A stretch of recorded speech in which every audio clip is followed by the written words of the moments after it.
नमस्कार। Last class में हम मिक्सचर वाले क्वेश्चन डिस्कस कर रहे थे। आज हम उन्हीं से आगे कंटिन्यू अपनी क्लास को करेंगे। तो आज का हमारा फर्स्ट क्वेश्चन है, weight of watermelon is 20 kg। In this 90 kg is water. After 4 days some amount of water evaporated, then water become 60%। How much water evaporated. तो देखो क्या कह रहा है क्वेश्चन कि हमारे पास 20 किलो का एक तरबूज है जिसमें 90% क्या है, पानी है। 4 दिन के बाद उसमें कुछ अमाउंट में वाटर इवेपोरेट हो जाता है। ठीक है, इवेपोरेट होने के बाद भी जो वाटर है वो कितना परसेंट हो गया, 60% बच गया उसके अंदर। तो ये पूछ रहा है कि कितने परसेंट, सॉरी कितना वाटर इवेपोरेट हुआ है। ठीक है, वो निकालो। तरबूज कितने किलो का है, 20 का। अब 20 kg का जो वाटरमेलन है उसमें 90% क्या है, पानी है। जो 10% बच गया वो क्या है, उसका जो बाहर की जो उसकी लेयर है वो, क्योंकि चेंज हमारा पानी के अंदर हो रहा है ना कि उसकी बाहर की जो लेयर है, जो उसका गुद्दा है, उसके अंदर कोई चेंज नहीं हो रहा। जो वैल्यू चेंज नहीं होती हम उसको तो इक्वल रख सकते हैं ना। तो हमने क्या किया, 20 किलो तरबूज का 10% निकालेंगे तो उसका गुद्दा निकल के आ जाएगी कि उसके अंदर जो बाहर की जो लेयर है वो कितने किलो की है। ठीक है, अब देखो वो निकाल क्या कह रहा है कि 4 दिन के बाद कुछ मात्रा में पानी इवेपोरेट हो गया, तो पानी 60% हो गया। तो जब पानी इवेपोरेट हुआ उसके बाद हमने मान लिया कि जो वाटरमेलन था उसका वेट कितना रह गया, x kg का वाटरमेलन हो गया। ठीक है, जब वो x kg का हुआ, वो पानी इवेपोरेट हुआ, उसके बाद जो वाटरमेलन के अंदर जो पानी बचा वो कितना बच गया, 60% बच गया। जब पानी 60% बचा तो जो रिमेनिंग पार्ट था वो कितना बच गया, 40% हो गया। जो गुद्दा था वो कितना बच गया, 40% बच गया। तो इस x की वैल्यू निकाल सकते हो। ये x क्या है कि पानी इवेपोरेट होने के बाद जो वाटरमेलन का वेट बचा वो। ठीक है, तो 100 से 100 कैंसिल आउट, 20 20 टू ज़ा, 2 से कितने पे चला गया, 5 पे। तो x इज इक्वल टू कितना आ गया, 5 kg। ये क्या आया कि जब हमारा पानी इवेपोरेट हुआ तो जो तरबूज था, जो वाटरमेलन था, वो कितने केजी का रह गया, 5 किलो का वाटरमेलन रह गया। तो कितना पानी इवेपोरेट हुआ वो निकाल सकते हैं। हमारे पास शुरुआत में इनिशियली वाटरमेलन का वेट कितना था, 20 किलो का तरबूज था। लेकिन अब हमारे पास कितना बच गया, पानी इवेपोरेट होने के बाद 5 किलो का बच गया। तो कितना किलो पानी इवेपोरेट हो गया, 15 kg जो वाटर था वो क्या हो गया, इवेपोरेट हो गया। ठीक है, आया समझ में।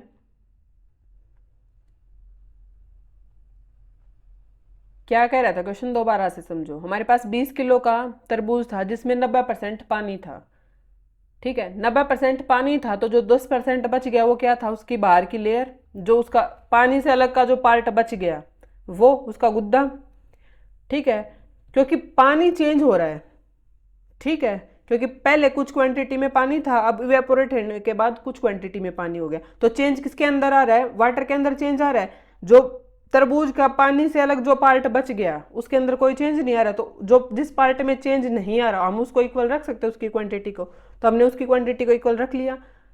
ठीक है, तो वहां से एक्स की वैल्यू निकाल ली, कितनी, 5 kg। एक्स था क्या कि पानी वेपोरेट होने के बाद हमारे पास कितने किलो का वाटरमेलन रह गया, वो क्या माना था हमने, एक्स माना था। तो एक्स की क्वांटिटी कितनी आई, 5 kg।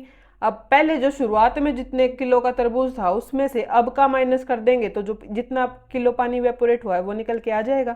तो कितना केजी पानी वेपोरेट हुआ है, 15 kg जो पानी था वो क्या हो गया, इवेपोरेट हो गया। ठीक है, आया समझ में। चलिए नेक्स्ट क्वेश्चन पे।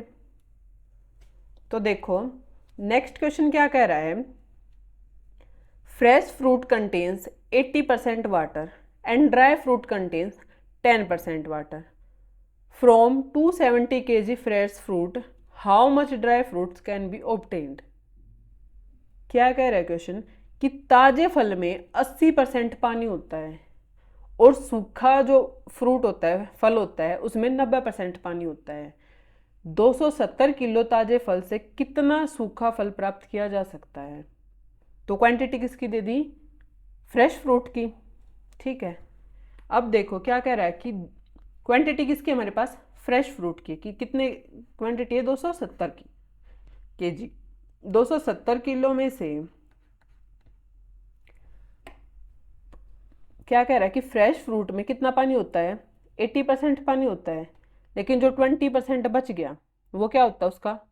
पानी से अलग जो पार्ट बच गया वो गुद्दा ही लगा लो उसका। ठीक है, कितना है वो? 20%। हमने ये क्यों लिया? क्योंकि जो हमारे पानी है वो क्या हो रहा है, उसकी क्वांटिटी क्या हो रही है? चेंज हो रही है। लेकिन जो उसका पानी से अलग जो पार्ट है वो क्या है? सेम रहता है, उसमें कोई चेंज नहीं आता। तो हम इक्वल रख लेंगे। तो अब हमने माना कि एक्स क्वांटिटी है ड्राई फ्रूट वाले की, क्योंकि हमें ड्राई फ्रूट की क्वांटिटी नहीं पता थी तो हमने एक्स मान लिया। ठीक है, उसका 90% क्या है? वही सेम गुद्दा। ठीक है, अब यहाँ से वैल्यू निकाल सकते हो, क्योंकि जो गुद्दा है वो तो उसमें सेम रहेगा ना फ्रूट के अंदर, चाहे वो पानी वाला है चाहे बिन पानी वाला है। ठीक है, जो उसका बाहर का पार्ट है वो तो सेम रहेगा। तो हमने क्या किया, उन दोनों क्वांटिटी को इक्वल रख लिया। तो जो ड्राई फ्रूट की वैल्यू है वो निकल के आ जाएगी। ड्राई फ्रूट की क्वांटिटी कितनी है? तो 90 3 जा, तो एक्स की वैल्यू कितनी आ गई? 60 kg। कि जो ड्राई फ्रूट हैं वो कितने होंगे? 60 kg होंगे। ठीक है, आया समझ में? तो चलो नेक्स्ट क्वेश्चन है, fresh fruit contains 68% water and dry fruit contains 20% water. From 100 kg fresh fruit, how much dry fruit can be obtained? क्या कह रहा है क्वेश्चन कि ताजे फल में 68% पानी होता है और सूखे फल में 20% पानी होता है। 100 किलो ताजे फल से कितना सूखा फल प्राप्त किया जा सकता है? सेम क्वेश्चन है। अब इन क्वेश्चन को भी हम दोनों तरीके से कर सकते हो, या तो जो मैंने अभी समझाया था इस वाले क्वेश्चन में, इससे कर लो, या फिर एलिगेशन वाले से कर लो। दोनों में से जो लगे उससे कर लो। ठीक है, अब क्या कह रहा है कि मान लो क्या दे रखा है कि 100 किलो क्या है? फ्रेश फ्रूट है। ठीक है, उन 100 किलो फ्रेश फ्रूट में 68% वाटर है। तो जो रिमेनिंग बच गया कितना? 32%। वो क्या होगा उसका? Other part. ठीक है, ऐसे ही हमने मान लिया कि जो ड्राई फ्रूट है हमने मान लिया वो एक्स क्वांटिटी है उनकी, उसमें 20% क्या है? पानी है। तो जो 80% है वो क्या है? उसका अदर पार्ट है। ठीक है, तो ड्राई फ्रूट की क्वांटिटी निकाल सकते हो यहाँ से। 100 से ये 100 कट गया। ठीक है, 24 जा और 25 जा, 4 से 8 पे चला गया। तो एक्स की वैल्यू कितनी आ गई? 40 kg। ठीक है, कितने केजी ड्राई फ्रूट ऑब्टेन होंगे हमें वहां से? 40 किलो।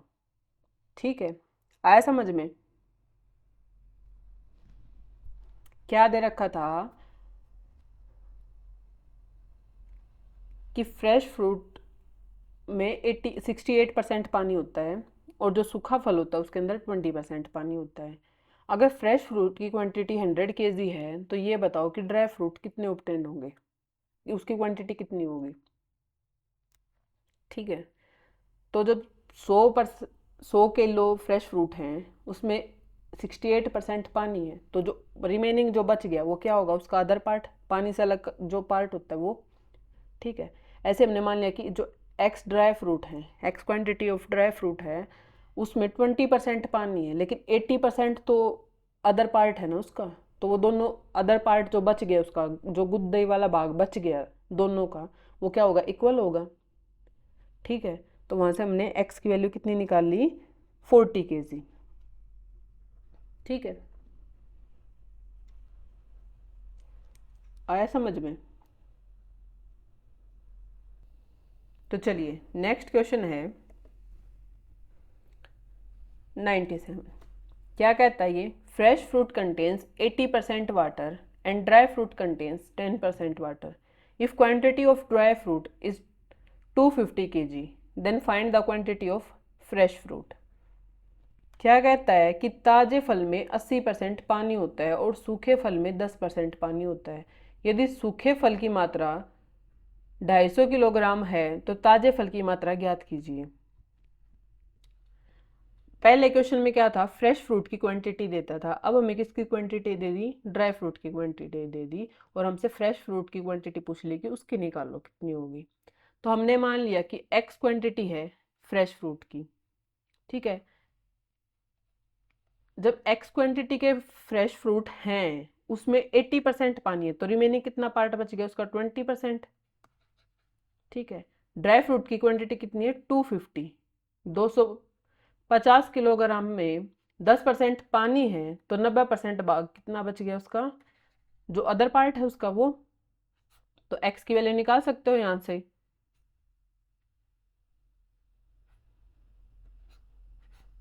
वन 125। तो एक्स की वैल्यू कितनी आ जाएगी? 1125 kg। कि फ्रेश फ्रूट की क्वांटिटी कितनी है? 1125, ठीक है। क्या था? फ्रेश फ्रूट की क्वांटिटी हमसे पूछ रखी है कि फ्रेश फ्रूट की क्वांटिटी निकालो कितनी है, जब आपको ड्राई फ्रूट की क्वांटिटी कितनी गिवन हो? 250 kg गिवन हो, ठीक है। तो हमने फ्रेश फ्रूट की क्वांटिटी कितनी निकाल ली? 1125, ठीक है। चलें आगे। देखो इन क्वेश्चंस में क्या है, जिस भी क्वांटिटी में चेंज आ रहा है आप उसको छोड़ के जिसकी क्वांटिटी में चेंज नहीं हो रहा, जिसकी क्वांटिटी किसी भी सिचुएशन में लेके चलो वो सेम चल रही है, उसमें कोई चेंज नहीं आ रहा, उसकी क्वांटिटी को हम क्या करते हैं? इक्वल रख के ही क्वेश्चन को सोल्व करते हैं, ठीक है। चाहे आप किसी भी केस में ले लो, ये फ्रेश फ्रूट ड्राई फ्रूट वाला ले लो, या इससे पहले जो हमने क्वेश्चन किए थे उनका ले लो, ठीक है। किसी भी केस को उठा के चल लो, जिस भी क्वेश्चन में ये दे रखा है कि क्वांटिटी की बात चल रही है, वहां पे हम क्या देखते हैं कि चेंज किसके अंदर नहीं हो रहा। जिसकी क्वांटिटी में चेंज नहीं होता उसकी क्वांटिटी को हम दोनों सिचुएशन में इक्वल रख के तब क्वेश्चन को सोल्व करते हैं, ठीक है। चलें आगे। नेक्स्ट क्वेश्चन क्या है? In a mixture of water and salt of 5 liters, salt is 40%. 3 liter of water is added. Now then find the salt in new mixture. क्या कह रहा है क्वेश्चन कि 5 लीटर का एक मिक्सचर है जिसमें पानी और नमक है, ठीक है। साल्ट कितना है? 40% है। अब क्या कह रहा है कि अब उसके अंदर 3% जो लीटर पानी है वो और ऐड कर दिया जाता है।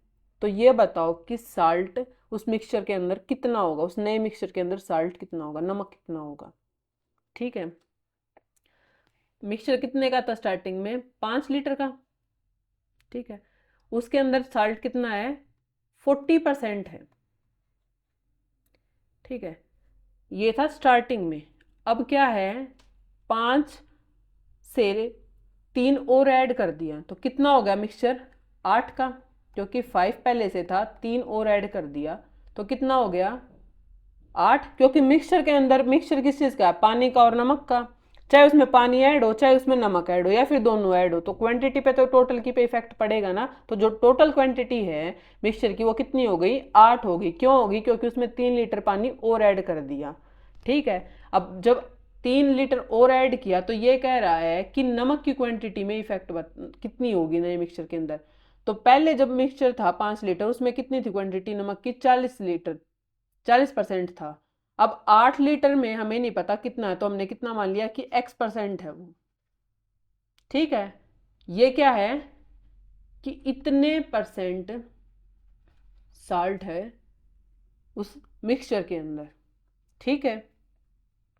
तो 100 से ये 100 कट गया, 8 5 जा, तो x की वैल्यू कितनी आ गई? 25। 5% कि x उसके अंदर कितना है, 25% है। जो नया मिक्सचर है उसके अंदर साल्ट कितना है, 25% है। ठीक है, दोबारा से समझो, हमारे पास क्या था, एक 5 लीटर का एक सॉल्यूशन था, एक मिक्सचर था जिसमें पानी और नमक थे। पानी और नमक का एक सॉल्यूशन था 5 लीटर का, जिसमें से साल्ट कितना था, 40% था। अब उस मिक्सचर में जो 5 लीटर का मिक्सचर था उसमें 3 लीटर पानी और ऐड कर दिया जाता है। तो ये बताओ कि साल्ट कितना होगा उस नए मिक्सचर के अंदर। ठीक है, अब 5 लीटर का जब सॉल्यूशन था उसके अंदर 40% कितना क्या था, साल्ट था। अब जब 3 लीटर और ऐड हुआ उस मिक्सचर के अंदर, तो 5 पहले से था, 3 और हो गया, तो टोटल मिक्सचर कितना हो गया, 8 लीटर का। तो ये पूछ रहा है कि साल्ट बताओ कितने परसेंट होगा। तो हमने एक्स मान लिया, एक्स परसेंट होगा, डिवाइड बाय 100, तो एक्स की वैल्यू कितनी आ गई, 25%। ठीक है, आया समझ में। तो चलो नेक्स्ट क्वेश्चन है, in a mixture of water and salt of 20 liters, salt is 40%. 5 liters of more water is added. Now then find the salt in mixture. क्या कह रहा है कि 20 लीटर का एक सॉल्यूशन है, एक मिक्सचर है पानी और नमक का, जिसमें नमक कितना है, 40% है। उस मिक्सचर के अंदर 5 लीटर और पानी ऐड कर दिया जाता है। तो ये बताओ कि साल्ट की क्वांटिटी उस मिक्सचर के अंदर कितनी होगी, साल्ट कितने परसेंट होगा। ठीक है, स्टार्टिंग में मिक्सचर कितना था, 20 लीटर का। उस 20 लीटर के मिक्सचर में 40% क्या थी, साल्ट थी। ठीक है, अब क्या हुआ, 20 तो पहले से था लेकिन 5 और ऐड कर दिया, तो जो टोटल मिक्सचर है वो कितने का हो गया, 25 लीटर का। अब ये कह रहा है कि उसमें साल्ट की क्वांटिटी बताओ कितने परसेंट होगी, तो हमने x परसेंट मान ली। ठीक है, ये क्या है, साल्ट कितने परसेंट होगा, दोनों केस में साल्ट साल्ट इक्वल हो गए।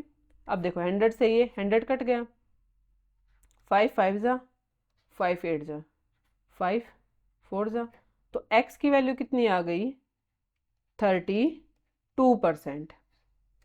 कि जो नया मिक्सचर है उसके अंदर साल्ट की कितनी परसेंटेज है, 32% साल्ट प्रेजेंट है उसके अंदर।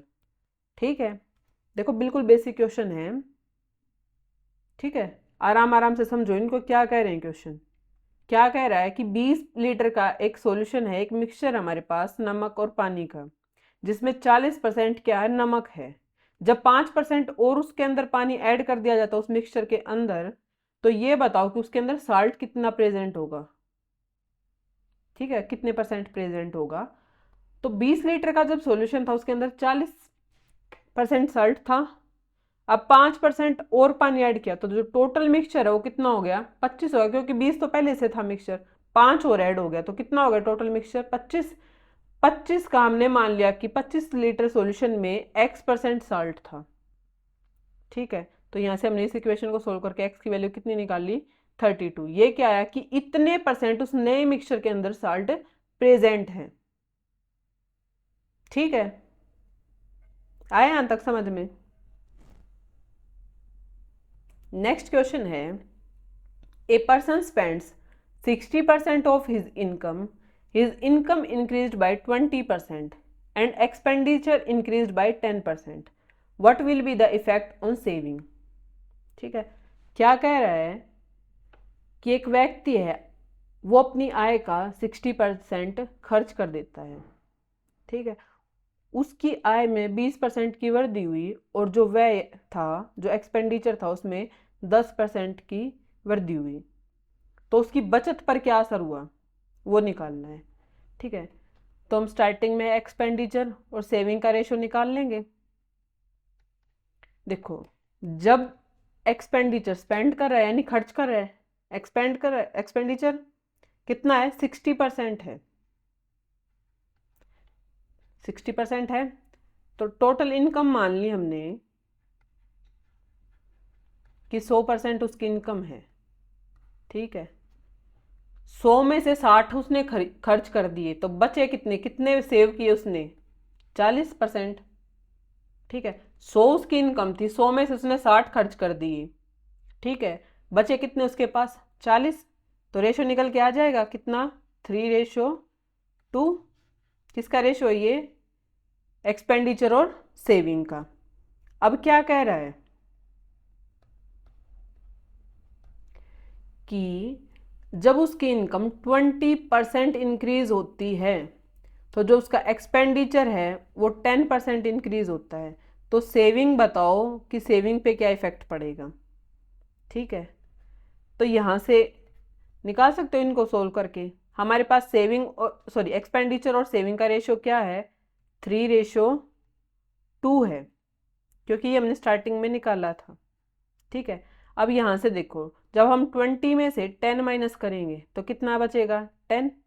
लेकिन हमारे पास पहले से क्या है रेशो? यहाँ पे 2 है, तो 2 कितना मल्टीपल जाएगा? 5 पे, क्योंकि 2 5 जाई तो 10 होता है। ऐसे ही अगर हम 3 की भी यहाँ मल्टीप्लाई करें 5 से तो कितना हो जाएगा? 15। ठीक है, तो जो सेविंग है वो कितनी हो जाएगी हमारी? कितनी हो जाएगी? देखो 20 में से 10 माइनस किया था। ठीक है, अब इधर से चलेंगे तो कितनी हो जाएगी सेविंग? 35% हो जाएगी। ठीक है, कितनी हो गई सेविंग? 35%। और क्या क्या इफेक्ट पड़ा है? 35% तो आ गई, लेकिन इंक्रीज डिक्रीज भी बताना है कि इंक्रीज हो रही है डिक्रीज हो रही है। तो सेविंग क्या हो रही है? इंक्रीज हो रही है। ठीक है, क्या किया हमने? सबसे पहले सेविंग और एक्सपेंडिचर और सेविंग का रेशो निकाल लिया। हमने इनकम मानी थी कि इनकम 100% है। अगर उसकी इनकम 100 है और एक्सपेंडिचर उसका 60 है तो सेविंग कितनी आ गई उसकी? 40 आ गई। कितना रेशो है एक्सपेंडिचर और सेविंग का? 3:2। फिर ये कह रहा है कि उसकी इनकम 20% इंक्रीज हो जाती है और जो एक्सपेंडिचर है वो भी 10% बढ़ जाता है। तो सेविंग पे इफेक्ट बताओ कि क्या पड़ेगा। ठीक है, तो एलिगेशन से हमने उसको सोल्व किया तो सेविंग पे कितना इफेक्ट आया कि जो सेविंग है वो 35% क्या हो रही है? इंक्रीज हो रही है। ठीक है, आया यहाँ तक सबको समझ में? तो चलिए आज की क्लास हम यहीं समाप्त करते हैं। इस टाइप के क्वेश्चन अभी बाकी हैं जो हम नेक्स्ट क्लास में डिस्कस करेंगे। नमस्कार।